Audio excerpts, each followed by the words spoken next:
ולכן אני רואה שהם לא מסוגלים. אני רואה את זה. ההוא ממציא לי מנגנון של משאל עם, והוא אומר, לא, בוא נבדוק כל אחד מאיפה הוא הגיע. ואז זה אומר, בעצם אמרתי ועדת חקירה ממלכתית כל חיי, אבל התכוונתי שזה על אחרים, לא על עצמי. תמצאו את השופט שהוא נורמלי, תמצאו את אנשי הצבא, תמצאו שם מנגנון של מומחים, ויאללה, תרימו את זה. יומיים עבודה עכשיו על מי האנשים, ואפשר לייצר ועדת חקירה ממלכתית. כי עכשיו תתבחבשו לי על השם, זה גם 3 חודשים. אני מכיר את זה, אני כל כך מכיר את זה. יעבירו החלטת ממשלה, ואתה יודע, זה כמו הבדיחה הזאת שקראו לפני זה המשרד לביטחון פנים, ועכשיו זה המשרד לביטחון לאומי. מעבירים החלטת ממשלה. תעבדו! אחרי למעלה משנה של מילואים וכהונה כשר התקשורת, הבאנו לכאן את יועז הנדל. שלום. אהלן. אהלן. אז איך מרגישה השנה של מילואים כמג"ד? מאוד משמעותית. תחושת אחריות מאוד מאוד גדולה. אני חייב להגיד לך, אחריות יותר גדולה ממה שהרגשתי כשר וכחבר קבינט. הייתי תקופה קצרה לפני 4.5 שנים, משהו כזה. לא הרגשתי כזאת אחריות כמו שאני מרגיש עכשיו. וגם תחושה של הובלה ומנהיגות. למה? כי אני חש שהדרג הפוליטי, המערכת הפוליטית לא מובילה לשום מקום. בעיניי בסטגנציה, מנסה לשמר את עצמה. מי שמוביל את מדינת ישראל היום זה עם ישראל. נשמע קלישאתי, נשמע מוזר, אבל מה שקרה ב7 באוקטובר, שהמדינה נעלמה, קורה גם עכשיו, כמעט בכל תחום.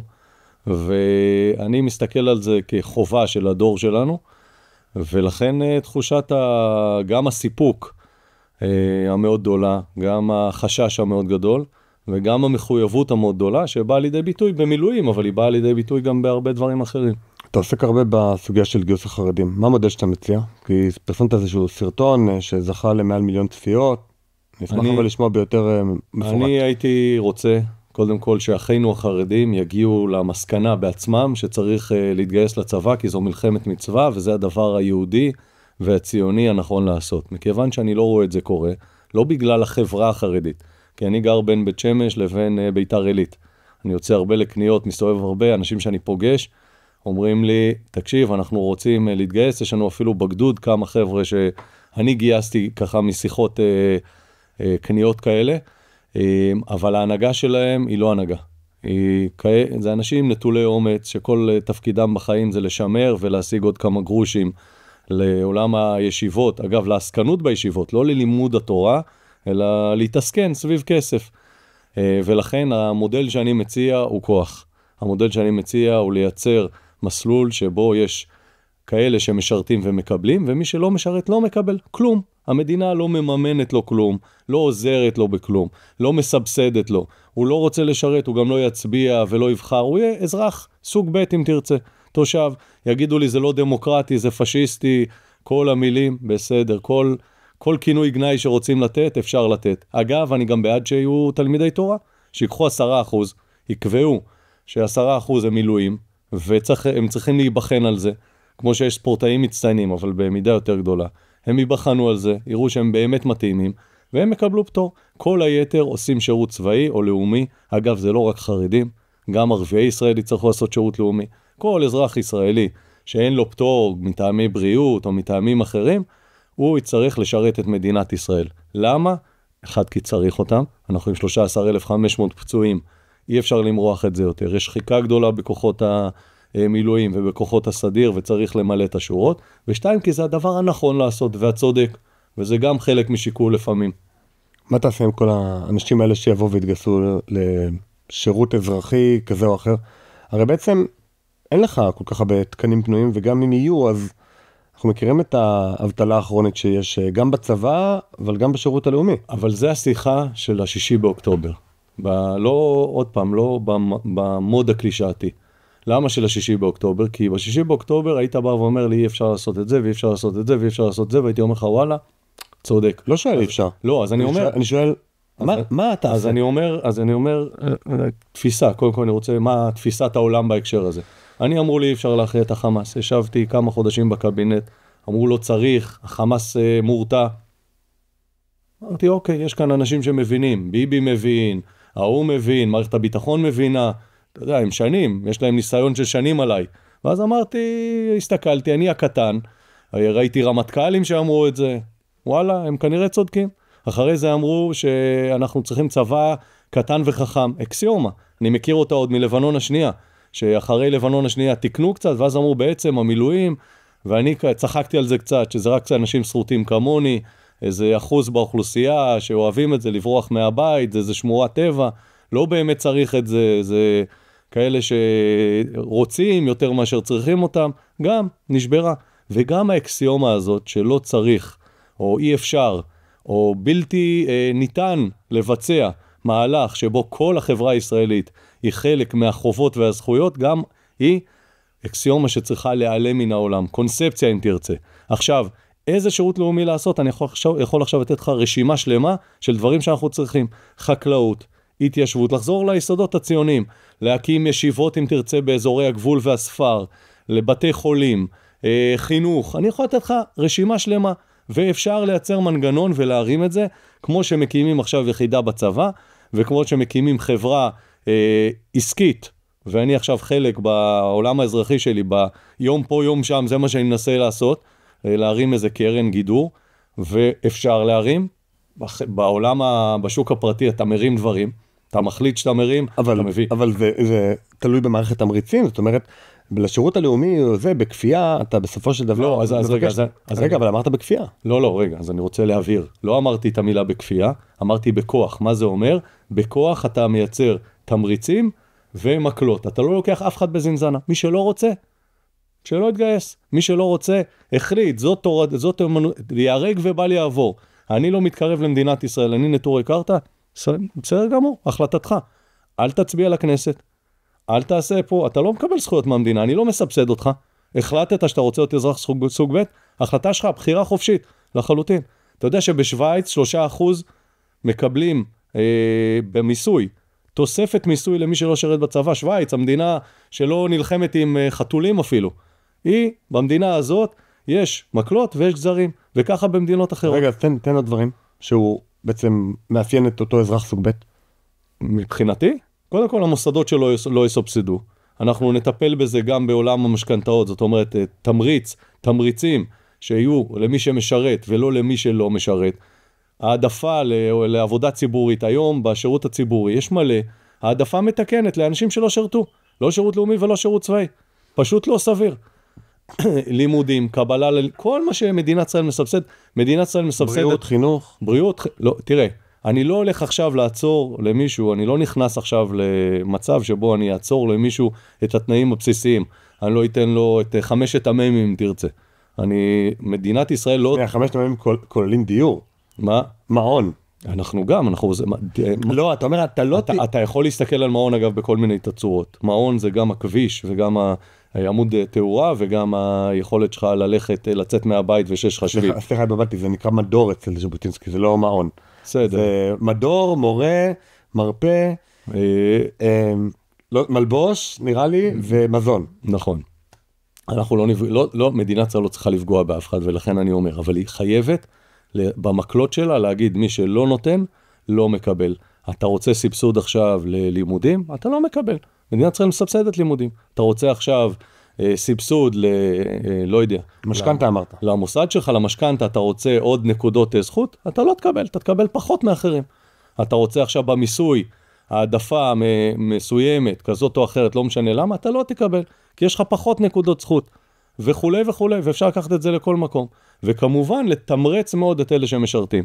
ואני חושב שאפשר וצריך, ואני רוצה גם לתמרץ את החי החרדים.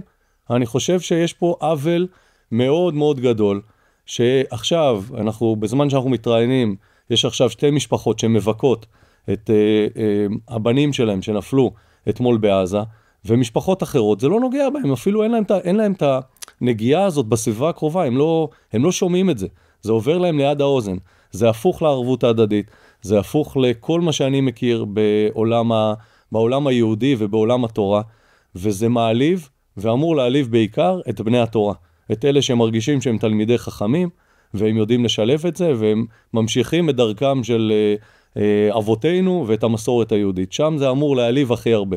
אבל אני רגע רוצה להוציא את הרגש מהעניין הזה, לא לדבר על העלבות, אלא לדבר על איך מדינה יכולה לתפקד.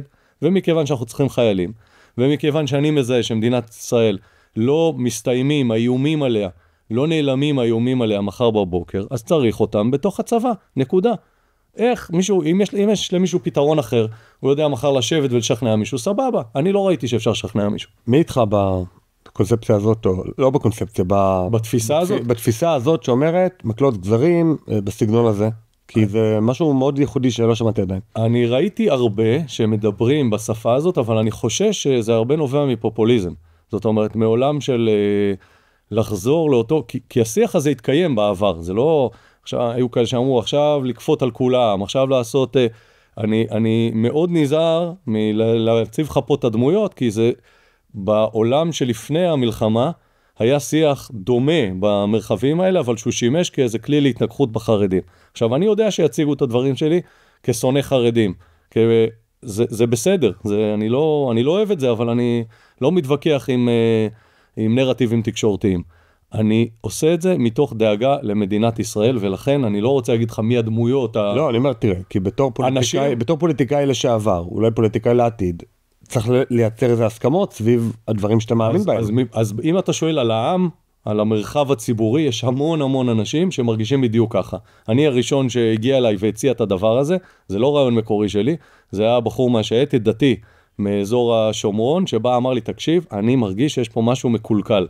ואמרתי, תקשיב, זה לא יעבור, הוא ישב איתי, נראה לי באמצע המלחמה, תפס אותי לאיזה קפה באיפשהו, תקשיב, יש פה משהו מקולקל, חייבים לעשות א', אמרתי לו, תקשיב, אני מכיר את קודם כל זה לא משנה עכשיו, זה גם לא יעבוד, באתי אני עם הסקפטיות, ולאט לאט אני אומר לך, עברתי איזה תהליך אישי, ואמרתי, אם אנחנו, לעצמי, אם אנחנו לא מובילים את זה, ולא לוקחים את הדבר הזה בשתי ידיים, שום דבר לא יקרה. וזה חלק התחלתי עם זה בשיחה, אבל זה חלק מהתובנה המאוד מאוד גדולה, שאם אין אני לי, מי לי? אם אני לא עושה משהו, אני ברמה האישית, אף אחד אחר לא יעשה. כי ב7 באוקטובר, אני כועס על עצמי שלקח לי כל כך הרבה שעות להבין מה קורה. ולקח לי כל כך הרבה זמן להיכנס בכל הכוח ולרדת דרומה. אני כועס על עצמי, הייתי יכול להיות הרבה יותר יעיל כמה שעות לפני. איפה היית ב7 באוקטובר? ירדתי דרומה, אבל לקח לי זמן. בהתחלה חשבתי שיש איזה מבצע, ואחרי זה התקשרתי לשייטת, חזרתי למילואים. אחרי איזה שנתיים שהקפיאו אותי ממילואים בגלל התפקיד, אז חזרתי למילואים, חשבתי שאני אהיה מגבש, אני אעביר גיבושים, היה נראה לי איזה תפקיד נחמד כזה בשמש, בים, ופתאום המלחמה פרצה, והרמתי טלפון, אמרתי, מה שאתם רוצים, תגידו לי מה אתם רוצים ואני אבוא לעזור. וכולם היו בהלם, כל המערכות, כל היחידות שלחו את הכוחות, אבל לא ידעו באמת מה קורה. ולקח לי כמה שעות להבין שזאת מלחמה, ולקח לי כמה שעות לרדת, ולקח לי כמה שעות להבין איפה אני חותם על נשק, חתמתי על נשק בלוטר, לא ביחידה שלי, לא בשייטת. כן, כן, באזור מודיעין, במובן הרחב. כן, וחתמתי שם על נשק, ולקח לי כמה שעות להבין, וירדתי, והקמתי כוח משלי, אבל כל דבר כזה לקח לי, כי בהתחלה אמרתי, רגע, אני כבר over the hill, אני לא צריך אותי באמת, יש פה מלא כוחות, בטוח האוגדה הקימה משהו, בטוח יש פה הכוחות הסדירים, ולקח לי המון זמן להסתכל ימינה ושמאלה ולהבין שאין אף אחד, ואם אני לא מרים עכשיו כוח שסורק מסביב לבארי במטעים, אז אין כוח כזה, כי כולם מרוכזים בלחימה בתוך בארי, ואם אני עכשיו לא, בשבועות שלאחר מכן, לא, בימים שלאחר מכן, מתחיל לאסוף גופות, אז אף אחד אחר לא יעשה את זה, כי אין מספיק כוחות, כי כולם בבוקה ומבולקה, ובעצם ראיתי, אני אומר את זה בכאב הכי גדול שאפשר לחוש, שמדינת ישראל לא הייתה שם. זה לא רק הפוליטיקאים שנעלמו, בלי ציוצים, בלי סרטוני טיק טוק, בלי פודקאסטים, כולם נעלמו, השתתקו. זה לא רק הפיקוד הבכיר, זה גם הגאווה הגדולה שאנחנו חזקים, יכולים להתווכח, אבל בסוף המערכת שלנו משומנת, היא מערכת של מבצע ביפרים, היא לא מערכת של עכשיו שמפתיעים אותה.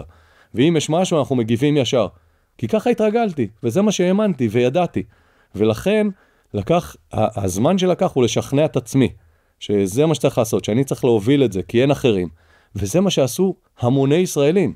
זה הגדולה זה מה שהציל את מדינת ישראל ב7 באוקטובר. אנשים שהגיעו לשם, לקחו נשק מהבית, היו כאלה שהבינו הרבה יותר מוקדם ממני, וירדו לשם ב7 בבוקר, והיו כאלה שירדו ב8, לקחו נשק מהבית או מה שיש וירדו, וחלק נהרגו שם. והם הצילו את מדינת ישראל, הם מנעו פלישה הרבה יותר גדולה. הם חסמו את המתקפה של הנוח'בה. הם בעצם מנעו את החיזבאללה מלהצטרף לאירוע. אפשר להסתכל על זה ברמה הגלובלית. אנשים בודדים שקיבלו החלטה כמו ווייז בחוכמת המונים, והגיעו לשם ובלמו את ההתקפה של החמאס. וזה האירוע. והמסקנה מזה היא שאל תצפה שמישהו אחר יעשה במקומך. ואני לא מצפה מאז שהמדינה תעשה משהו. אני יודע שצריך להילחם, אני במילואים. אני יודע שמדינת ישראל לא מצליחה עכשיו עם הכוח אדם, אז החבר'ה בגיל שלי מתגייסים, כי זה מה שצריך. אני יודע שצריך עכשיו לגייס עוד קבוצות בחברה הישראלית והחרדים, זה נקודת מחלוקת, אז אני מציע מה צריך לעשות ואני דוחף לשם. ואני אעשה הכל כדי שזה יקרה.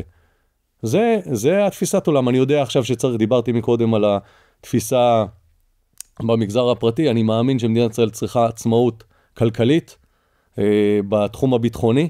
אני מאמין שאנחנו צריכים עצמאות ביטחונית, לייצר כחול לבן, הרבה מאוד דברים שלא חשבנו שצריך, כי אנחנו סטארט-אפ ניישן ואנחנו לא לואו-טק ניישן, אז אני עכשיו מתעסק בלואו-טק, איך אנחנו מייצרים לואו-טק ביטחוני. בימים שיש לי, ואני מעריך שיהיה עוד מסה של אנשים שיתעסקו בזה, כי זה חשוב, כי בסוף צריך פגזים, וצריך קליעית, וצריך עוד מוצרים שנעלמו לנו במלחמה, והכל היה על תרומות. אז אני שם, ויש שם המון אנשים, כשבוחנים, אתה יודע, אם אפשר להתייחס למספרים ולתמיכה, אז יש המון בחברה הישראלית שמרגישים את זה. וזה בעיניי הובלה והנהגה. ואני עושה את זה במנותק ממה שקורה במערכת הפוליטית, שעושה לי רע על הלב. אני מסתכל על מה שקורה שם, על השכלי הזה, זה בעיניי הפוך לדוגמה אישית, הפוך לערך הערבות ההדדית שאני רואה במילואים, הפוך לאחדות העם שאני מרגיש אותו כל פעם, שאני מרגיש את הרוח הזאת כל פעם שאני מגיע למילואים, הפוך לכל מה שאני מאמין בו בעצם. ולכן אני מתעלם מזה, לא כי אני חושב שזה לא קיים, אלא כי בעיניי הם משפיעים מעט מאוד, ואני מתעסק איפה במקומות שבהם אני יכול להשפיע. טוב, פתחת פה הרבה נושאים. בואו ננסה לגעת אחד אחד. יש נאום מפורסם של רבין בפני מסיימי פום, שהוא אומר, יש לנו בעיה, יש לה שם פרטי, שם משפחה, הוא מדבר על האחריות, על זה שאנחנו בעצם לא לוקחים אחריות, והאמת היא שאני מנתח ככה קצת שונה את הבעיה בצה"ל, הבעיה היא ריכוזיות. זאת אומרת, בשנים האחרונות אנחנו ראינו שבשביל שמישהו, חייל, מ"פ, יוכלו לראות בתחמושת חיה, אז זה צריך אישור מח"ט. זאת אומרת, עד שהאירוע הזה, בכלל מח"ט זה חצי אלוהים, עד שאתה מגיע אליו נגמר האירוע. עד שאתה יורה גומי, עד שאתה יורה אלפא, אלפא היה צריך אישור מ"פ לפני המלחמה.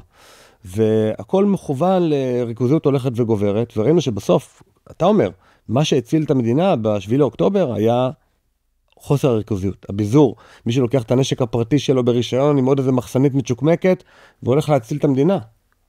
קודם כל אתה צודק, אבל זה ברגעי מצוקה מאוד מאוד גדולים. זאת אומרת, ברגע של איום קיומי, שלקח לי זמן להבין אותו, אז הביזור הזה עובד מעולה. למה? כי יש פה בסוף, במנוע הפנימי של העם הזה, יש משהו מאוד מאוד חזק. וזה מה שגילינו ב7 באוקטובר. אבל צה"ל נבנה לאיום קיומי, הוא לא נבנה ליום-יום. אתה צודק, אבל יש פה מתח שבין צבא מסודר, מקצועי, לבין פרטיזנים כמוני, שירדו לשטח. והמתח הזה צריך לשמר אותו גם בתקופות שהן לא מלחמה. אני חייב להגיד שמאז תחילת המלחמה, אני עכשיו סיימתי קו סדור, הייתי תקופה באיו"ש, אחרי שאנחנו גם בעזה וגם בלבנון. אני חייב להגיד לך שאני מרגיש, דווקא נתת דוגמה על אלפא, שזה מאוד מאפיין את איו"ש, לא זירות כן, אחרות. כן, דיברת על איו"ש. כן. אני מסתכל על זה, היכולת של מג"ד להשפיע על מה שקורה בשטח היא מדהימה, ושל המ"פ ושל החייל. אתה רק צריך אנשים רציניים, אתה צריך לחנך אותם לרצינות ולעצמאות מחשבתית, אבל גם לקבל פקודות.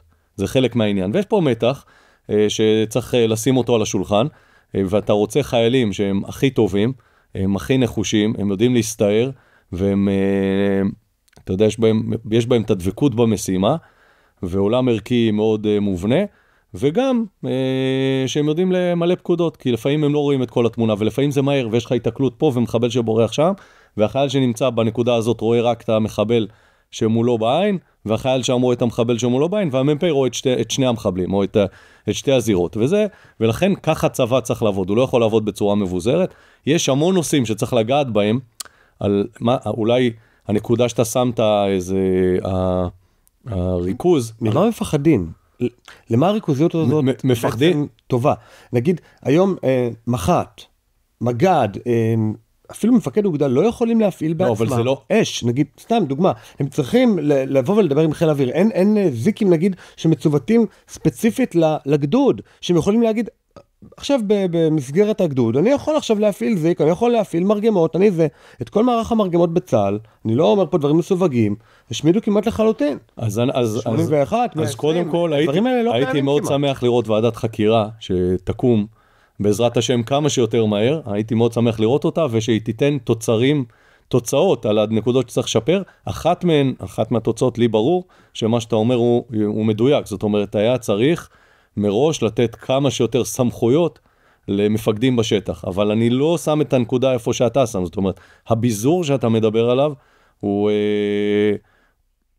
אירוע יותר מורכב. כי אתה להפך, אתה אומר, אני רוצה שלכל מפקד יהיה סל יכולות גבוה, שהוא יוכל להפעיל אותן בצורה עצמאית. זה מה שקרוי בשפה הצבאית צקח, או צקג, צוות קרב. ואתה רוצה שזה יהיה גדודי, אתה רוצה שזה יהיה חטיבתי או פלוגתי. והיום צה"ל, בעקבות המלחמה, הבית ספר שכל צה"ל עבר, כל חטיבות אחר, והשריון וההנדסה, פתאום השילוב הזה, השילוביות, מה שקראו פעם, שאתה יודע לחבר בין חיל האוויר, בין זיק, לבין טנק, לבין כוח חי"ר. אבל זה עדיין דרך המטה. לא נכון, לא נכון. זה לא מצוות... לא נכון, לא נכון. היום מג"ד, על מה שאנחנו מסכימים, מרגמות. לאן הם נעלמו? רגע, אתה, עוד פעם, לפני או אחרי, היום למג"ד יש מרגמות. יש לו מסייעת. אתה מודע לזה. יש לו מסייעת. הוא מפעיל אותה. זה נקרא מסייעת, אבל אין להם מספיק פצצות. אז אתה בעניין אחר, זה לא ביזוריות. אל תפעיל, יש לך שני ברוסים, זהו. רגע, אבל זה עניין אחר, זה עניין של משטר תחמושת. אם מדינת ישראל אין לה מספיק תחמושת, זה נקודה שצריך לחקור אותה. אני לא רוצה לדבר עליה כאן, אבל אין ספק שאנחנו, אמרתי את זה באיזה 2 מילים, אנחנו צריכים לחזק את העצמאות שלנו. לואו-טק, אמרת, כן, זה ברור. חייבים לחזק את זה. עכשיו למה?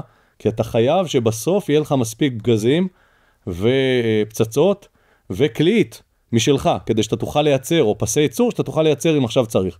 אין ספק, זה לא קשור ליכולת של המג"ד להפעיל את המרגמות. זה שנותנים למג"ד X, זה כי לא רוצים שהוא יבזבז 3X, ואז לגדודים אחרים לא יישאר. אתה חייב לנהל את זה איכשהו, וזה מנהלים מלמעלה. זה לא קשור לזה. היה פה תהליך מאוד מאוד מעניין, ואני לא אומר את זה כבעל ניסיון, כי בעצם הפעם הראשונה שאני עשיתי קו מלא, באיו"ש זה השנה. אני כמי שגדל בשייטת והיה מפקד בשייטת והיה מפקד במערך הכוחות המיוחדים, אני לא עמדתי אף פעם בפילבוקס ולא פיקדתי על אנשים ולא התמודדתי עם פיגוע כמו שהיה לנו לצערי, או כמו משימות מהסוג הזה. ולא הפעלת מסייעת? ולא הפעלתי מסייעת, אבל זה במלחמה, האירוע הזה במלחמה הוא אירוע משמעותי שקרה לכולם.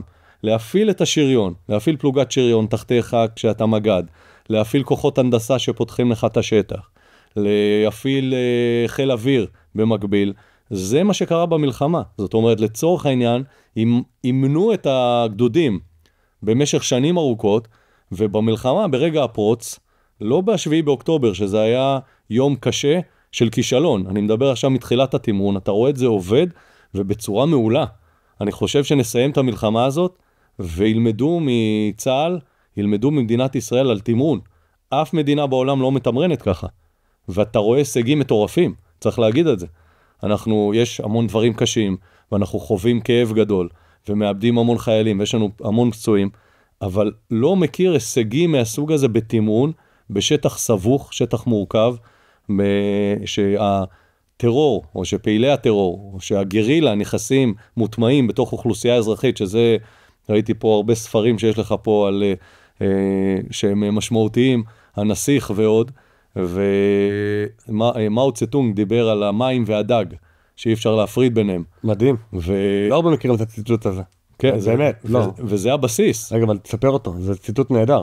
יש בסוף, התפיסה שהיא מאות שנים, והתחילה לפניו, ותימשך אחריו, היא שאוכלוסייה אזרחית היא הכסות של טרור, ואם אתה יודע להטמיע את הטרוריסטים בתוך אוכלוסייה אזרחית, אז הוא דיבר על גרילה, לא על טרור, אבל אז אתה בעצם... רגע, מה ההבדל? גרילה זה שיעור מעניין, שצריך לעשות באוניברסיטה. צריך להגיד, אתה דוקטור להיסטוריה. להיסטוריה, כן.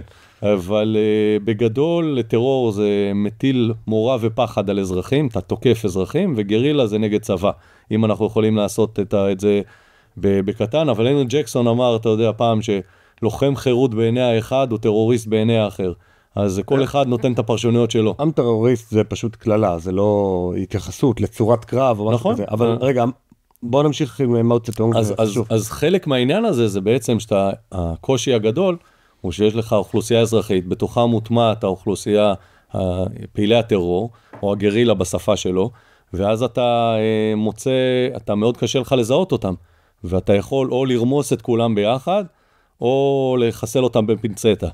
במשך שנים, הצבאות המערביים בחרו את הפינצטה, זאת אומרת, אומרים, אנחנו מפתחים חימוש מדויק, אנחנו מייצרים צלפים, אנחנו יודעים לזהות, להוציא את המוץ מן התבן, לזהות איפה הדג, אבל אנחנו לא יודעים לייבש את המים. אבל בואו נעבור באמת לדיון ערכי, כי אתה אוהב דיונים ערכיים. אם אותה אוכלוסייה אזרחית תומכת בלוחמי הגרילה, לוחמי החופש, כל תזולייק, אז למה לא להרוג גם אותם? למה לא לפגוע גם בהם? הרי כשאני תרמתי לגדודים שהיו צריכים ציוד לחימה, שהיו צריכים תחבושת אישית, שהיו צריכים תרומות כאלה ואחרות, גם אני ראיתי במעשים שלי כחלק מהכוח הלוחם. ולכן, לפי דעתי, הם היו מנסים לפגוע בי, כמישהו שתומך בכוח הלוחם, גם לא בזמן שהייתי בשירות מילואים פעיל, לפי דעתי אני מטרה ראויה, כאחד שתומך בכוח לוחם. אז יש הבדל בין תומך, בין מסייע לחימה, כמו שאתה תיארת, זה מה שתיארת, לבין אוכלוסייה אזרחית לגמרי. אני גאה בזה שאנחנו לא במתכוון הורגים נשים וילדים, ולא פוגעים באף אחד שהוא אזרח ותמים, אבל אנחנו עושים כל מה שצריך בצורה מאוד אגרסיבית, וצריך להיכנס לעזה לראות מה עשינו שם, ואני גאה מאוד בזה גם כן. אני גאה בזה שאנחנו עושים מאמץ גדול כדי להשאיר חותם בעזה, ואני חושב שהמסר הוא מאוד משמעותי. אני מאמין באסטרטגיה של פחד, והפחד הזה הוא על כולם, על כלל החברה שתקפה אותנו, כי היו שם בסוף לא יצאו רק הנוח'בות, יצאו גם כפריים שהגיעו בעקבות הנוח'בות ותקפו והרגו ורצחו ועשו כל מעשה נוראי אפשרי.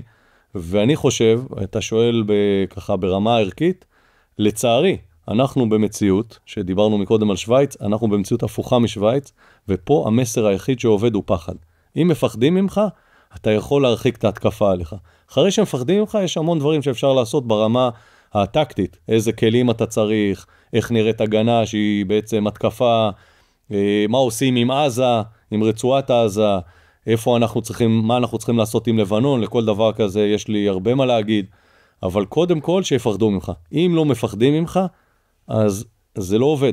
ומה שקרה בשנים האחרונות, זה המקום היחיד שבו חשבנו שאנחנו חזקים ומפחדים מאיתנו, זה בממשלת ישראל. כל פעם שאמרו ימין חזק, אנחנו נכניס להם, ואנחנו יודעים מה לעשות, ובדיוק קרה ההפך. הם צחקו עלינו. רגע, גם הצבא אמר את זה. גם כולם. לא, אמרת בממשלת ישראל, זה המקום היחידי. כי בסוף הצבא לא מדבר, הצבא הוא לא גוף פומבי. מה לא מדבר? הצבא הוא לא הפרונט של מדינת ישראל. הצבא הוא אמור לקבל פקודות. יש כתבות משנת 2023, 2022, גם התקופה שבה אתה היית בקבינט, מפה ולהודעה חדשה של חמאס מורתע והערכת אמן, וחליווה דיבר בכנסים של שלא יישמע. הצבא מדבר יותר מדי. אין לנו ויכוח, שלא יישמע לרגע שהצבא הוא לא חלק מרכזי באירוע. הצבא, בוועדת החקירה שאני מקווה שתקום, הצבא הוא נדבך מרכזי, בעיניי זה תקלה שלא חוקרים, שאנחנו לא יודעים היום לחקור. חוקרים, הצבא לא משתף פעולה, מבקר המדינה מבקש, לא, רגע, שנייה, מבקר המדינה בא ומראיין קצינים, ולשכת הרמטכ"ל שולחת נציגים שלה להקליט שיחות עם מבקר המדינה, שזה נגד החוק, נגד חוק מבקר המדינה, שולחת אנשים שהשתתפו בישיבות, כדי לוודא שאותו קצין, אותו מח"ט, אותו זה, לא אומר דברים שיוציאו את לשכת הרמטכ"ל בצורה שלילית. דבר הזה לא רק מנוגד לחוק, הוא גם מנוגד לכל הכללי מנהל תקין ולרצון שלנו לגלות את האמת. אין לי אפילו מילה אחת טובה להגיד על תיאור המצב שלא הכרתי. אמרתי לך, אני לא מתעדכן בסיפורים האלה, אני מניח שזה רץ איפשהו, אבל אם זה קורה זה לא תקין. זה לא קשור. אני רוצה ועדת חקירה שתבדוק את כולם, מהדרג הראשון, מראש הממשלה, קבלת ההחלטות שלו בעשורים האחרונים, ועד השרים, וכל מי שהיה שם, כל חברי הקבינט, יושב מולך אחד שישב שם 6 חודשים או 5 חודשים, לא זוכר בדיוק, גם 5 חודשים שבדקו, הכל, צריך לבדוק את כולם, ובוודאי את המערכת הצבאית, היה פה מחדל הכי גדול שהיה לנו, המכה הכי גדולה שספגנו מאז השואה, העם היהודי. לא יכול להיות שלא בודקים אותו, לא יכול להיות שמתחמקים לבדוק אותו, וצריך לבדוק את כל הדברים האלה, צבא ודרג פוליטי, וכל מי שנגע בזה, והחלטות מכאן, והחלטות משם, הכל, חייבים לבדוק את זה. חלק מזה אני יכול כבר, אתה יודע, קל לי להסתכל ולהגיד, בואנה, היינו בקונספציה, וכל מי שאמר שהחמאס מורתע צריך לשלם על זה, בין אם זה רמטכ"ל כמו שציינת, או בין אם זה ראש ממשלה. אני אומר, הימין החזק, כי היה שם יוהרה מאוד מאוד גדולה, שיגיד, אנחנו, הכל עובד, מצוין, החמאס עדיף שהוא יהיה ככה. ושמעתי את זה בכל כך הרבה פורומים, בכל כך הרבה רבדים, שכבר אמרתי, וואלה, כנראה מבינים משהו שאני לא מבין.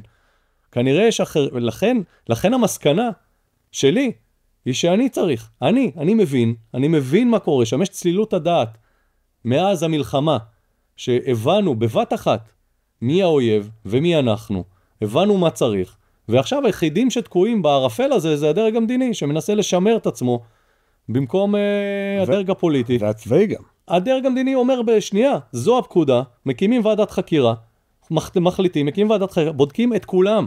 בטח שיעשו את זה, בטח הדרג הצבאי. ברור, איזה שאלה.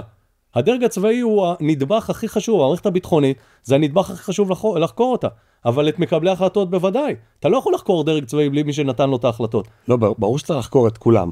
המחלוקת, אני חושב, היא לא על... אני שומע בניואנס שלך, בהתפתלות, לא, אני אומר בניואנס, שאתה חושב שיש פה איזה סתירה. לא, אני אומר כזה דבר. המחלוקת, בוא נעמד אותה רגע על דיוקה. המחלוקת היא לא האם צריך ועדת חקירה או לא צריך ועדת חקירה. אני חושב שכולם מסכימים שצריך ועדת חקירה. השאלה היא האם צריך ועדת חקירה ממלכתית. זה תירוץ. זה ועדת חקירה ממלכתית, זה בעצם אומר ששופט בית המשפט העליון בדימוס, הוא זה שממונה, או אפילו שופט בית המשפט העליון לא בדימוס, ממונה, והוא ממנה את כל חברי הוועדה. אבל זה בדיוק מה שאני מדבר עליו. יש כאלה שעושים ויש כאלה שמדברים. להגיד לא ועדת חקירה ממלכתית אחרי ש76 שנים. כל מה שאמרת זה ועדת חקירה ממלכתית, כולל אנשים שמתנגדים היום לוועדת חקירה ממלכתית. לא הבנתי. וואלה, לא מבין. אני אסביר. מה זה כל 76 שנים? 76 שנים, כל המערכת הפוליטית, מכל הגווניה, על כל גווניה, ראתה בוועדת החקירה הממלכתית כלי טוב כדי לחקור אירועים גדולים. לפני שנה עמדו חברי הליכוד האלה, ואמרו, אנחנו רוצים ועדת חקירה ממלכתית. לא אמרו ועדת חקירה ליד, לא נגד, אמרו ועדת חקירה ממלכתית. עכשיו זה לא... כל מה שאתה אומר נכון. עכשיו לא מעניין אותי התירוץ, שיקראו לזה ועדת חקירה, זה בכלל לא משנה. אם לא חוקרים, אז לא חוקרים, זו התוצאה, אני בודק רק מבחן התוצאה. וכשאומרים, טוב, מתאים לנו ועדת חקירה, אבל לא מתאים לנו ממלכתית, זה תירוץ, ובינתיים שנה וחודשיים הוא לראיה, שנה ו3 חודשים, אנחנו לא חוקרים. למה? כי יש מחלוקת. יש מחלוקת, אז לא נחקור. לא, זה מזכיר. אז כן חוקרים. מי חוקר? מבקר המדינה. תקשיב, חוקר. אבל צה"ל משתף פעולה בצורה מאוד מאוד חלקית. אז מבקר המדינה זה לא תחליף לוועדת חקירה. לא יכול להיות. למה לא? מה ההבדל? בין ועדת חקירה? לבין מבקר המדינה. מבקר המדינה יש לו 150 אנשי ביקורת מקצועיים שעושים את זה יומם ולילה, וזה המקצוע שלהם, ביקורת, ומה הבעיה? שהם יחקרו. אתה יודע מה ההבדל בין ביקורת לבין חקירה? תגלה לי. ביקורת זה אתה בא עכשיו, לוקח גוף שאתה מתוכו, ואתה אומר לו, תקשיב, הכפתור שלך פתוח, אתה יכול להשתפר בגילוח בבוקר, בגלחץ. חקירה זה אירוע שממוסגר בצורה רשמית ומסודרת, ואתה אומר, חבר'ה, אני בודק אתכם מהקרביים, ויהיה לזה השלכות. כל מה שאתם אומרים כאן זה עדות, זה חלק מתהליך שבו נקבל החלטות בסוף. אני אומר לכם מה האחריות הפלילית או האישית שלכם. לכל אחד מכם יש אחריות למה שקרה. גם אם אתה עכשיו אלוף פיקוד דרום או מפקד אוגדת עזה, וכל דבר שקורה כאן, אתם לא יכולים עכשיו למרוח אותי. הביקורת זה נחמד. שנים יש מבקר המדינה, מוציא כאלה ספרים. אני חתול, אם מישהו קרא את הספרים שלו במערכת הפוליטית אי פעם, כל שנה הוא מוציא ספרים כאלה.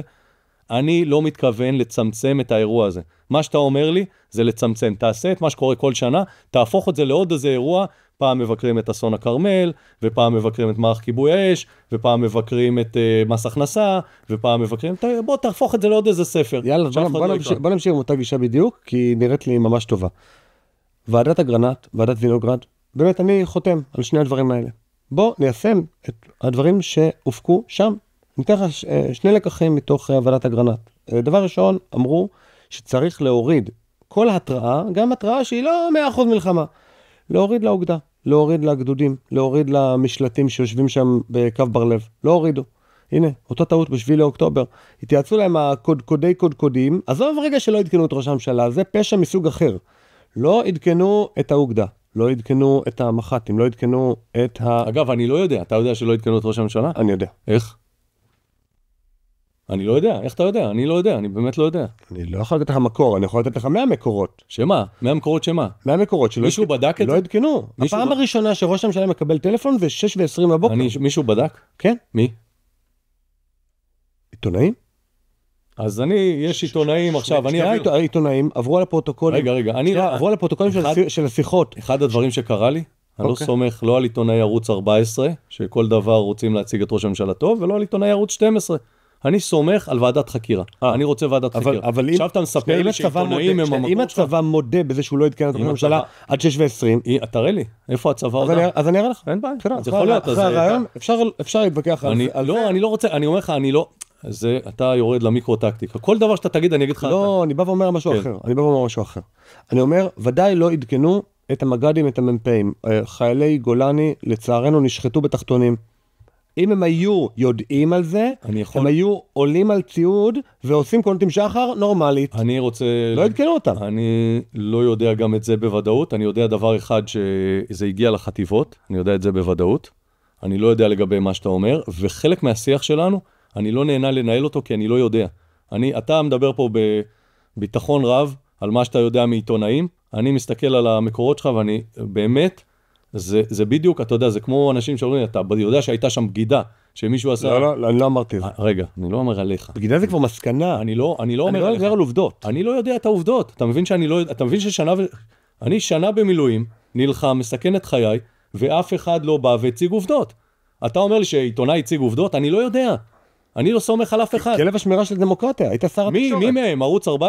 ואני, הלקח שלי, אני מסתכל, כל כך הרבה פעמים עבדו את המציאות. אני רוצה חבורה של אנשים רציניים שבודקת ומפרסמת מסקנות ומקורות. מאיפה הם יודעים? פרוטוקולים. עד עכשיו אף אחד לא הוציא פרוטוקולים. אף אחד לא הוציא פרוטוקולים של הדיונים. אף אחד לא יודע איך זה עבר, מתי הוא... יצאו פרוטוקולים מאותו לפנות בוקר. יצאו. אני לא מכיר. גם... אני רואה מלא פרסומים. סבבה.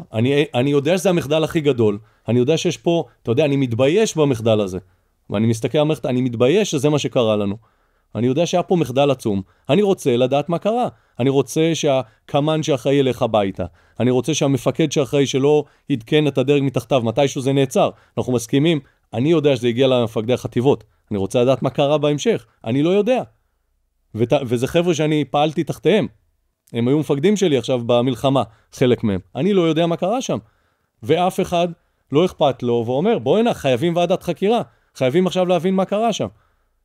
וזה לא, וכל תירוץ שאתה תיתן לי עכשיו, לא, זה השופטים עכשיו לא בסדר.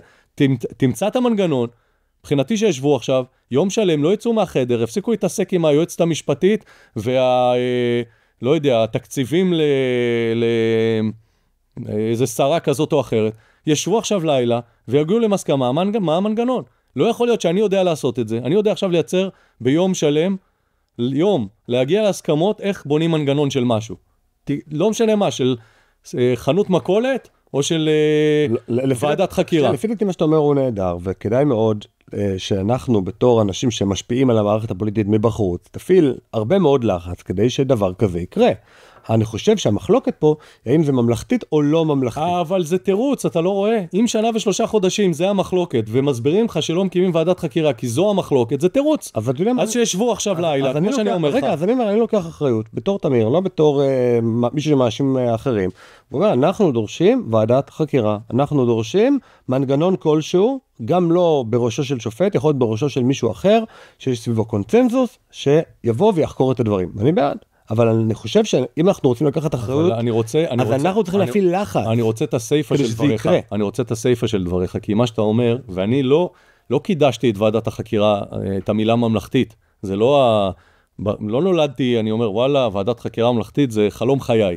אני רוצה שתקום ועדת חקירה, ולא אכפת לי איך זה יקום. אני לא רוצה שזה יהיה פוליטי, כי ברור לי שפוליטיקאים לא יכולים לבחון פוליטיקאים, ולא רוצה שאנשי צבא, זאת אומרת שמי שעכשיו היה באירוע הזה, יבחן את עצמו, זה צריך להיות אנשים שמגיעים הרבה, עם מרחק גדול מהאירוע, ויש, יכול לתת לך רשימה של דמויות שהן רציניות ומשמעותיות, שיכולות לבדוק את האירוע, אנשי צבא משמעותיים, שהם לא עם נגיעה פוליטית, נגיד כי יגידו כל הרמטכ"לים באופן תמוה הם נגד הממשלה, אני יכול לתת לך רשימה של אנשי צבא שהם לא עם נגיעה כזאת, אבל זה לא העניין. אם עכשיו המילה ממלכתית הופכת להיות תירוץ, אני לא מוכן לקבל את זה. ולכן, שימצאו את השופט שהוא רציני, ויחזרו למילה ממלכתית מבחינתי, שימצאו את אנשי הצבא הרציניים, אני אומר לך שבכמה שעות של דיון, אם הם מתכוונים לעשות את זה, אפשר להגיע לזה. והם פשוט לא רוצים, הם רוצים לשמר את זה. ואז הם אומרים, עם כל מיני תירוצים, טוב, שהצבא, רק הצבא יבדוק את עצמו. או שהם לא מוכנים לבדוק את הצבא, כי הם לא רוצים לבדוק את עצמם. זה אירוע שלא מתקבל על הדעת. לא מתקבל על הדעת ששנה ושלושה חודשים אחרי, הדבר היחיד שיצא, זה משר ביטחון חדש, שאומר לצבא לבדוק את עצמו. לא הגיוני. אני מסכים איתך. לא הגיוני פשוט. ואנחנו, לכן אני אומר לך, אני מסתכל על המערכת הזאת, היא מעבר לזה שזו תחושת חוסר נוחות וקצת גועל ברמה האישית, זה פשוט חוסר רצינות.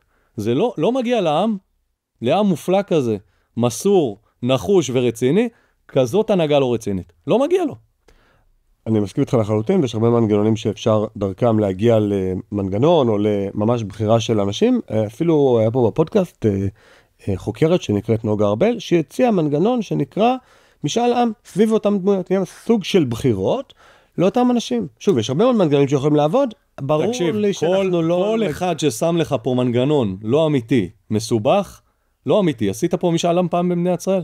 לא, עוד לא. אוקיי, אז אתה עכשיו במלחמה הכי קשה שיש לנו, באירוע הכי דרמטי, הכי טראומטי, אנחנו מלמדים חיילים, אתה ממציא פה את הגלגל. אבל ברור לך וברור לי שצריך מנגנון.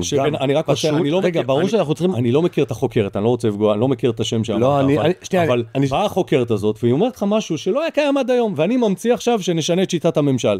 מה זה קשור?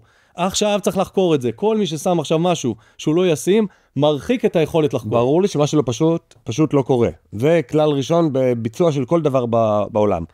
בצד שני, אנחנו צריכים גם משהו פשוט, ואנחנו צריכים גם משהו שלא יהיה ספקות שהוא לא פוליטי.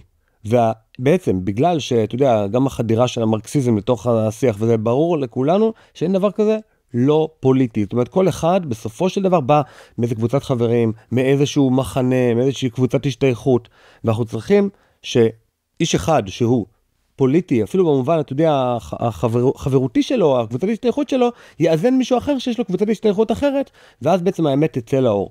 זה משהו שצריך. זה בריחה, זה קשקוש. תמצא שופט שהוא קונצנזוס, תמצא אנשי צבא שהם בסדר. ולא אין חברים. מה? ולא אין חברים. תגיד, אתה רוצה ועדת חקירה או שאתה רוצה עכשיו ועדת בדיקה לאיזה אנשים כמה? כל אחד שאתה תמצא, יהיה לך איזה קונספירטור שיגיד, אתה יודע, אני אתן לך דוגמה על עצמי, בסדר? אני מיניתי כשר את חברי הרשות השנייה. יום למחרת מצאתי איזה כתבה בעיתון, אפרופו תקשורת, מינוי החברים של יועז הנדל. חוץ מבן אדם אחד שהכרתי, אף אחד מהם לא חבר שלי, לא פגשתי אותו לפני האירוע הזה, אבל זה הנרטיב. עכשיו, אם אתה הולך על האירוע הזה של שיחות ברשתות החברתיות, כל אחד הוא חבר של כל אחד, וכל אחד אשם לפני שהוכחה חפותו. לא לזה הכוונה. אני לא מתכוון שעכשיו נתבחבש עם זה.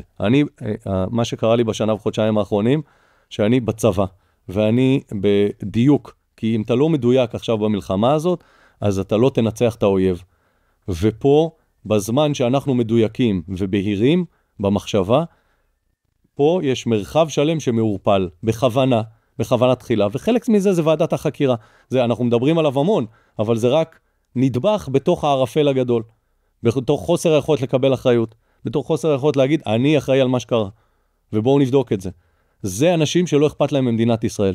אם אתה לא רוצה שיבדקו מה קרה כאן, ואם אתה לא רוצה לשפר אותנו, ולהבין מה קרה בצבא, והאם זה המח"ט, או המאוג, או הפיקוד, אז אתה לא רוצה להשתפר, ואתה לא אכפת לך מה ההשלכות של חוסר השתפרות. ואם אתה לא בודק את מה שאמרת, את ביזור הסמכויות, ואת היכולת להקים צקח, ולמה לא הקימו, ולמה ביטלו את המרגמות, ואת העשות המסוקים, אני יכול לתת לך רשימה שלמה של דברים, וכוחות המילואים, אז אתה לא רוצה להשתפר. ואם אתה לא מדבר על גיוס חרדים, ועל גיוס אוכלוסיות אחרות, ואתה לא מדבר על הוותיקים, למה קיבלו פטור בגיל 36, ואתה לא עוסק בהמון המון נושאים, אז אתה לא רוצה להשתפר, אתה רוצה למרוח, ואני לא מוכן שימרחו. והסיבה שאני לא מוכן שימרחו, זה כי הייתי שם, וראיתי את הגופות מפוזרות על הרצפה, והבנתי שמדינת ישראל לא שם, והיא לא הייתה שם במשך חודש או חודשיים, אני לא יודע לכמת את זה בזמן. והבנתי שאני אחראי, ולא רק אני, המון אנשים, המילואימניקים ואזרחים שבאו לשם, אתה שתרמת, הבנתי למה עשית את זה? כי לא היה מישהו אחר. כי לא היה אף אחד אחר שסיפק ציוד. בעולם מתוקן, מדינת ישראל אמורה לספק ציוד לחיילים, נכון? ולא היה, ואתה עשית. זה נורא פשוט. ולכן אני רואה שהם לא מסוגלים. אני רואה את זה. ההוא ממציא לי מנגנון של משאל עם, והוא אומר, לא, בוא נבדוק כל אחד מאיפה הוא הגיע. ואז זה אומר, בעצם אמרתי ועדת חקירה ממלכתית כל חיי, אבל התכוונתי שזה על אחרים, לא על עצמי. תמצאו את השופט שהוא נורמלי, לא אכפת לי איך קוראים לו, תמצאו את אנשי הצבא, תמצאו שם מנגנון של מומחים, ויאללה, תרימו את זה. יומיים עבודה עכשיו על מי האנשים, ואפשר לייצר ועדת חקירה, ממלכתית. כי עכשיו תתבחבשו לי על השם, זה גם 3 חודשים. אני מכיר את זה, אני כל כך מכיר את זה. יעבירו החלטת ממשלה, ואתה יודע, זה כמו הבדיחה הזאת שקראו לפני זה המשרד לביטחון פנים, ועכשיו זה המשרד לביטחון לאומי. מעבירים החלטת ממשלה. תעבדו שתהיה משילות במדינת ישראל, לא שישנו את השם. וזה בדיוק הסימפטום של מערכת פוליטית רקובה, שבעצם הורסת בעצמה את המדינה שתחתיה. ואני לא מוכן שזה יקרה. יש פה באמת עם עם יכולות מדהימות, לא יכול להיות ששם אין את היכולות האלה. לא יכול להיות שזה מתנתק, שאתה מגיע למערכת הפוליטית וזה מתנתק. וכן יש מלא אשמים, ופקידות, ויועצים משפטיים, ואתה רוצה, אני יכול לתת לך רשימה של תירוצים, למה הרצפה עקומה. בסוף, אם אתה לא מוביל, ולא משפר, ולא מתקן, ומתעלם מרעשי הרקע, זה לא יקרה. זה פשוט לא יקרה. אני מסכים איתך לגבי 95% מהדברים פה, ובאמת הם מתקשרים מאוד אולי לאחת הבעיות השניות שיש לה גם שם פרטי וגם שם משפחה, וזה ההפרדת רשויות, או באופן כללי המשטר במדינת ישראל, שזו סוגיה סופר כואבת.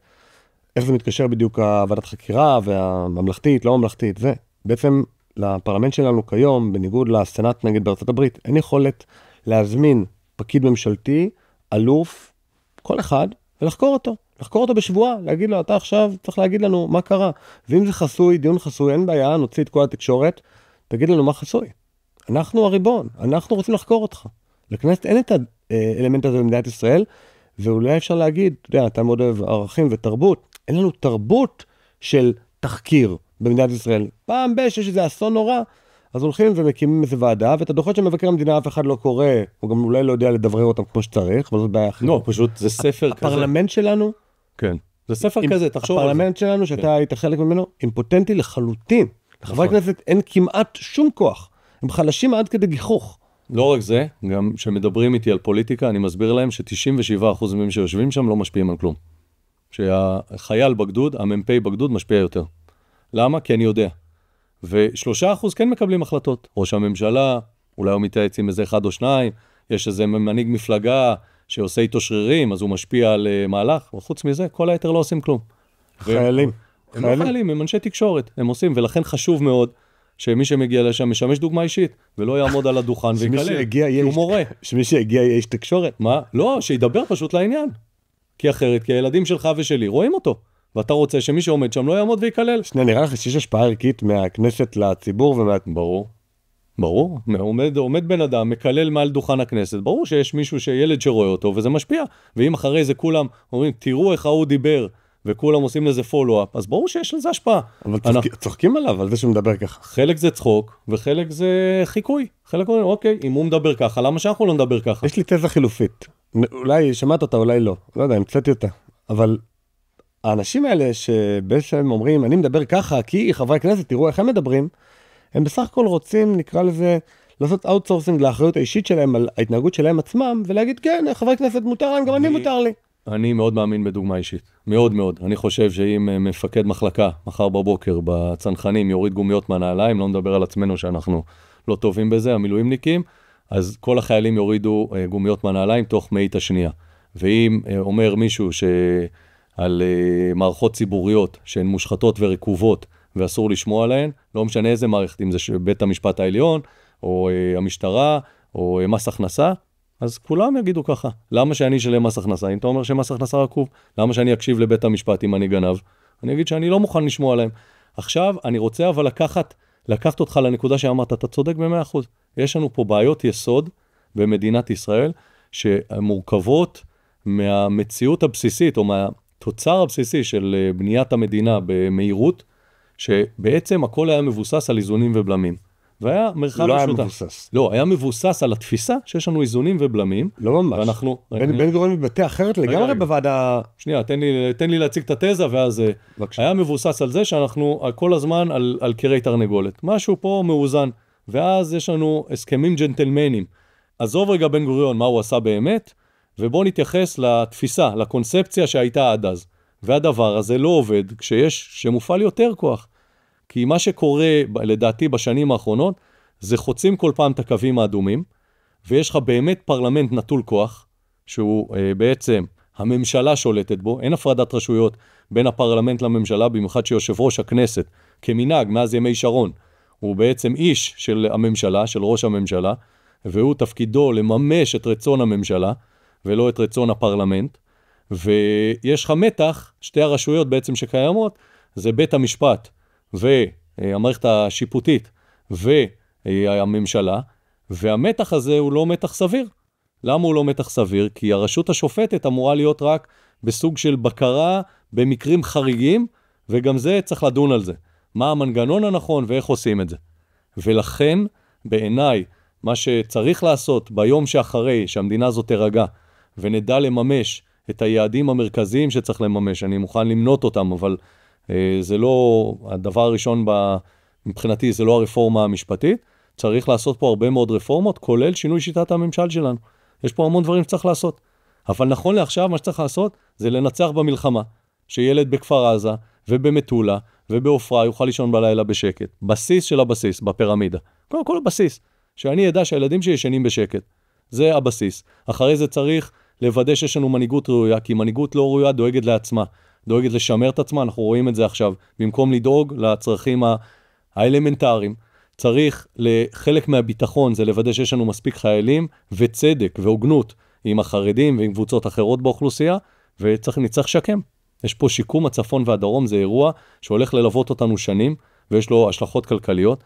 כשנאחוז את הדברים האלה, יש פה עוד משימות. צריך לייצר רפורמה במערכת המשפטית, צריך לייצר רפורמה במערכת השלטונית, צריך לאזן בין הרשויות. יש פה המון דברים שאני יכול לתת לך, שאני חושב שהם משמעותיים מאוד. המערכות שלנו לא טובות, הן רקובות בהרבה מאוד מובנים. והמון דברים לעשות, אבל קודם כל, בוא נתגבר על הבור הזה שנוצר כאן, על התחושה הזאת. וחלק מזה, אגב, וזה משימה של מנהיגות, זה לוודא שאנשים מרגישים תחושת גאווה כשהם מסתכלים על המדינה שלהם. ולא רק חצי מהעם, או רבע, או שליש, או שני שליש. אתה צריך לייצר פה איזה מרחב משותף, להחזיר אותו. שתסתכל על הממשלה ותגיד, בואי, אני לא בחרתי בהם, לא מסכים עם מילה ממה שהם אומרים, אבל הם עושים את זה ממקום שהם דואגים למדינה. מכיוונם. אז אני אגיד לך מה, אתה אמרת מקודם בקשר למשאלם, שזה מורכב וזה מעולם לא בוצע, ולכן בוא נדאג שזה כן יקרה בקרוב. עכשיו אתה בא ואומר, רגע, מה יותר חשוב כרגע עכשיו, הצבא או רפורמה? הצבא, ברור.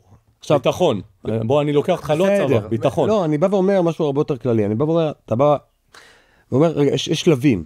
קודם כל נעשה זה, ואז נעשה זה. הרי לא, אני לא אומר לך השלב הראשון לעולם לא יבוצע, אם הדבר השני לא יקרה גם. זאת אומרת, התמריצים משפיעים מאוד על הפוליטיקאים שלנו.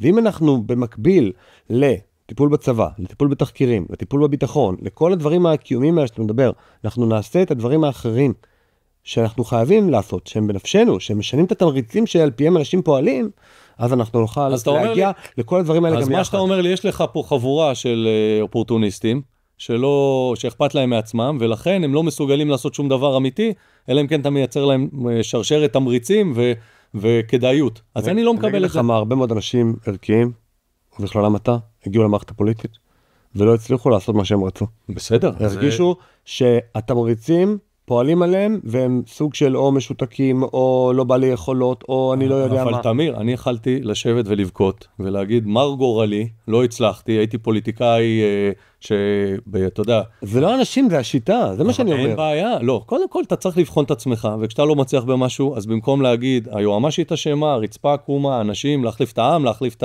המערכת, קודם כל תסתכל על עצמך. אבל אם כולם נכשלים, לאורך עשרות שנים. לא כולם נכשלים, אתה טועה, תסתכל איזה הצלחות יש לה, קח את מפלגת הליכוד, בסדר? יש להם הצלחה אדירה בלהביא אנשים לקלפי. מדהימים, כאילו מבחינת היכולת שלהם להביא אנשים. לא מדבר על בחירות. מדבר על מערכת פוליטית, אבל בנויה על שני דברים. היא בנויה על איסוף הכוח, כמו ריכוז הכוח, כמו שטח כינוס, ועל שחרור הכוח. בליכוד מעולים בריכוז הכוח. כישלון מוחלט בהפעלת הכוח. כל מה שהם אומרים לא קורה. אין דבר אחד, אין עיפרון שהם הזיזו ממקום למקום בהתאם למה שאמרו. קח את הרפורמה המשפטית. שאני, נדמה לי שאני ב-90% איתה. אתה יודע, יש לי בחפק את רפי ביטון, שהוא מעמד לשופט עליון. ואנחנו מטעם, ואני בן אדם מדהים, ואני לא רוצה להרוס לו.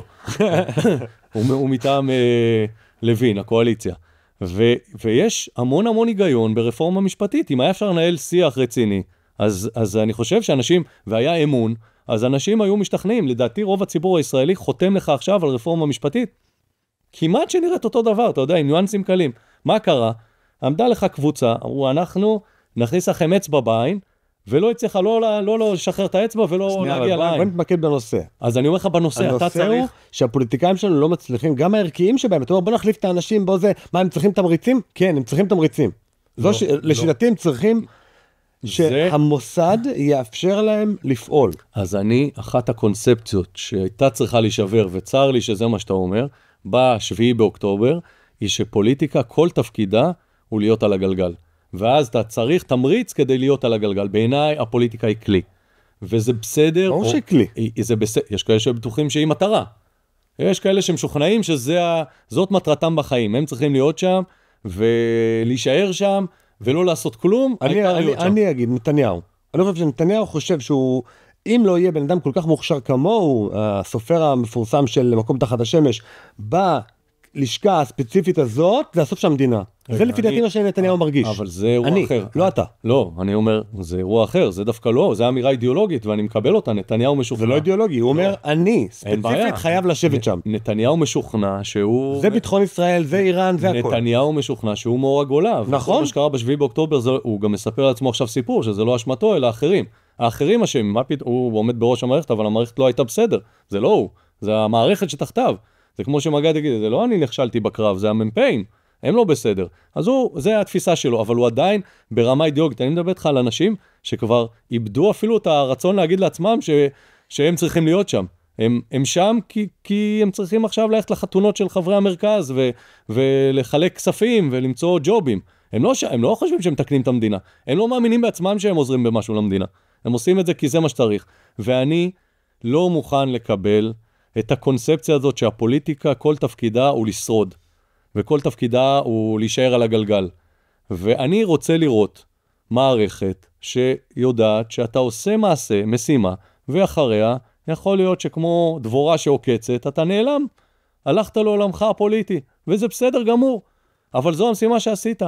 ואני אומר לך שכמי שהעביר רפורמה אחת בתחום שלי, בתחום התקשורת, במצב לא פשוט, שהיו 5 מערכות בחירות, אני נורא גאה בזה שהעברתי אותה, ואני מסתכל על מבחן התוצאה, רפורמת הסיבים, התחילה ב-X נגישות, והפכה להיות עשרות X נגישות ברחבי מדינת ישראל. זה לא מעניין את הציבור הרחב, ולא הולכים עם זה לקלפי, וזה לא מעסיק את אף אחד.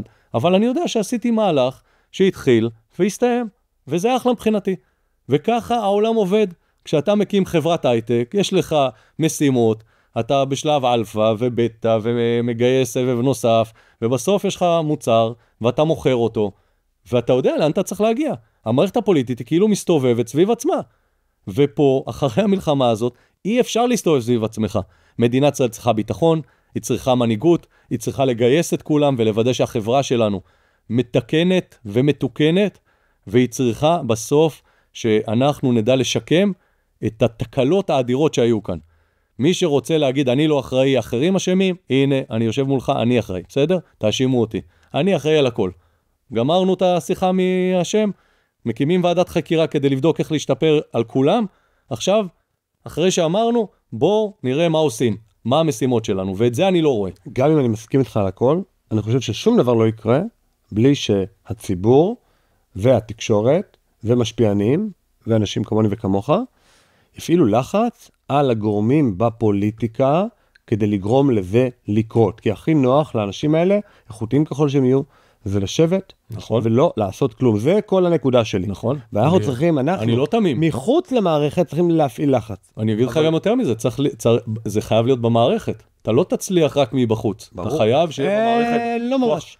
לא, אני חושב שאפשר להפעיל מספיק לחץ מבחוץ. אם אתה עם מספיק כסף, אז יכול להיות שאתה יכול לעטוף את זה באיזה דרך מאוד מאוד מתוחכמת ולהשפיע מאוד. גם.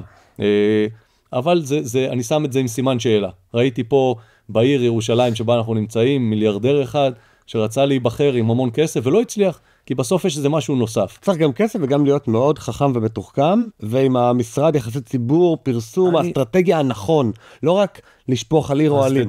אז תדע לך שאני לא מאמין בזה כל כך, אני מאמין בסוף גם בחיבור בין אותנטיות למציאות, מציאות היסטורית, ואנחנו היום במציאות היסטורית. יש פה שעת כושר. יש שעת כושר. כן, ואני מאמין באנשים, ובסוף, כן, יש את מבחן, האם הציבור הוא בכלל רואה בך מנהיג או לא, והאם אפשר, האם קבוצה של אנשים ששמה מטרות צנועות, אני חושב שאתה יודע, בדרך כלל שואלים על מצעים וכותבים מלא מלא דברים. אני אומר, קח 3 דברים, תגיד שאותם אתה עושה, ותעשה אותם. הנה, אני אגיד לך עכשיו, עוד בית פרלמנט שנבחר בשיטת בחירות אזורית, שבית הפרלמנט הזה, נקרא לו העליון, יש לו סמכויות חקירה, ולא רק סמכויות לחוקק חוקים ודברים כאלה, ואפשר לשלב יחד עם הדבר הזה, איזו רפורמה משפטית, על זה אני רוצה לדבר איתך עכשיו, בעקבות משהו שכתבת לפני שנה, ומה שאנחנו כנראה מגיעים אליו עכשיו, אין לנו הרבה זמן, נכון? אתה צריך עוד מעט לצאת. אז אנחנו בשלב הזה נעבור על המשמעות פלוס, לתוכנית שקיימת עבור המנויים שלנו, אלה שמחזיקים אותנו באוויר. אתם ממש מוזמנים להצטרף, גם כדי לקבל את הפרקים לפני כולם, וגם כדי לקבל את הקטע המיוחד הזה למנויים. לפני שנה אתה כתבת את הציוד צבא, ואני אשמח אם נדבר עליו, ואני חושב שהוא עקרוני. מי שקורא להפר החלטה של בית המשפט, בין אם זה גנב פשוט, או שר בממשלה, קורא למרד נגד מדינת ישראל. היי, אם האזנתם עד לפה, ממש אשמח שתקדישו עוד דקה אחת מזמנכם. תיכנסו לקישור, כאן למטה, ותתמכו בנו באמצעות מנוי לעל המשמעות פלוס ב-60 שקלים לחודש. המנוי יעניק לכם גישה מלאה ליותר מ-200 פרקים בלעדיים של הפודקאסט, שתוכלו להאזין להם באפליקציית הפודקאסטים האהובה עליכם. בנוסף, המנוי יאפשר לכם להצטרף למפגש הזום השבועי של קהילת על המשמעות. כל פעם נפגשים ולומדים יחד נושא אחר, ויש גם זמן לשאלות ולדיון בלעדי למנויים. כמו כן, כל מי שמנוי לעל המשמעות פלוס, נהיה שותף בהחזקת הפודקאסט ככלי תקשורת עצמאי ובלתי תלוי, שיקדם את הרעיונות שאנחנו מאמינים בהם. אז יאללה, הקליקו כאן והצטרפו אלינו לעל המשמעות פלוס, מחכה לכם.